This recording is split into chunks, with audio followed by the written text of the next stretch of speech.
on this 27th Sunday in Ordinary Time, I didn't have the joy of preaching at Mass, but the Gospel, and in particular this line from the Gospel at the very end, is just a little bit too beautiful not to reflect upon for just a minute or two.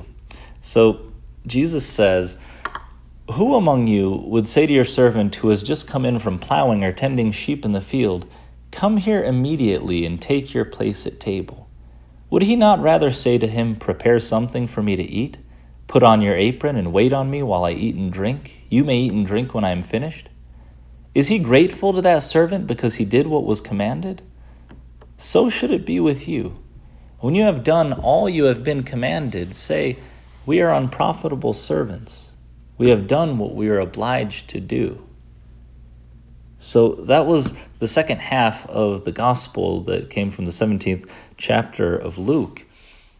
And in it, that last line, I think when we hear it, we think, well, that's kind of harsh, Jesus. Why are you telling us to say that we're just unprofitable servants who have done what we were obliged to do?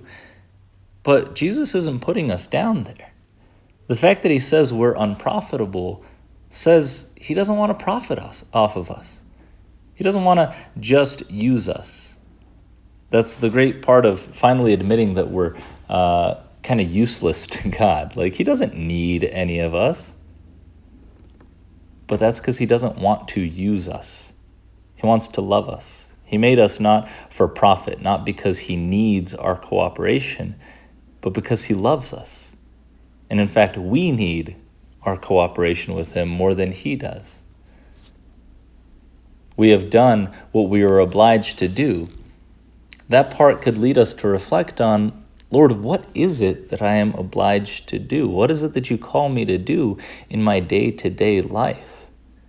The path to sanctity, too often we think it's this very complicated thing that we'll never figure out. No, it's just our day-to-day obligations, our day-to-day duties. If you're married, it's loving your husband or your wife with all that's in you every day. If you work, then it's doing your job in a dignified and noble way, making sure that you put in an honest day's work for honest day's pay. For whatever your vocation is, there you have what you're obliged to do. What makes you an unprofitable servant? Yeah, you're not giving God anything that he wouldn't have otherwise by doing it. But what you're being is more than a servant there. You're being a son or daughter, faithful to the God who loves them and is their Father. We do well to reflect on what our small duties are each day.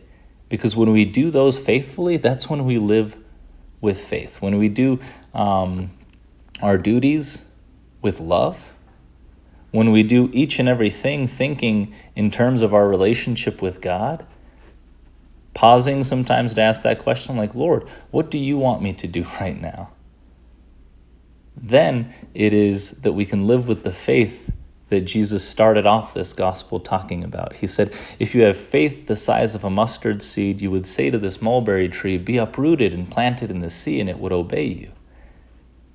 Now, Jesus isn't saying here that if you just pray to me, I will do anything and everything for you in terms of having you have power over trees and stuff and having to impress your friends with these cool tricks.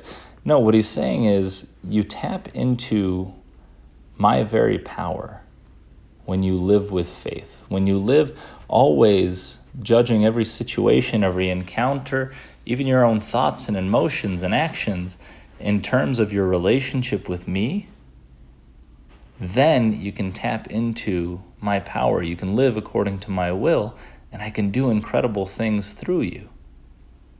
And so my prayer for all of us is that we can be, realize we're unprofitable servants. And by that I mean that we aren't in the position of giving God something that he lacks.